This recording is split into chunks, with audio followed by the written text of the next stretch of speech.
Hi అండి. మీరు డీటెయిల్డ్గా వినాలనుకుంటే డిస్క్రిప్షన్లో లింక్ ఇస్తాను, వినండి. నేడు వివాహ వ్యవస్థ ఎలా మారిపోయిందంటే, మాడిపోయిన కూర ఉందనుకోండి, మొత్తం మూడొంతుల వరకు కూర మాడిపోతుంది కదా, పైన ఏదో కొంచెం కొంచెం మిగులుతుంది. అలాగా వివాహ వ్యవస్థ ప్రస్తుతం మన సమాజంలో 20% కూడా ఉండడం లేదండి. ఎందుకంటే సుప్రీంకోర్టు ఏ కారణం చేత ఇచ్చిందో ఎవరికీ అక్కర్లేదు. సహజీవనం చేయొచ్చు అనుకుంటున్నారు. అబ్బాయిలు అమ్మాయిల్లో కూడా చాలా మార్పు వచ్చేసింది. ఇంతకుముందు మ్యారేజ్ అంటూ చేసుకుంటే చచ్చినా బ్రతికినా అతనితోటే ఉండాలని అమ్మాయి అనుకుండేది, అబ్బాయి కూడా అలాగే అనుకునేవాడు.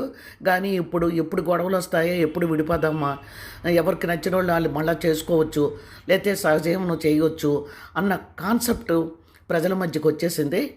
ఇటువంటి సమయంలో పిల్లల్ని కానీ అన్యాయం చేస్తున్నారు. వివాహ వ్యవస్థలో నమ్మకం లేనప్పుడు మ్యారేజ్ చేసుకోకుండా ఉండడమే బెటర్ కదా.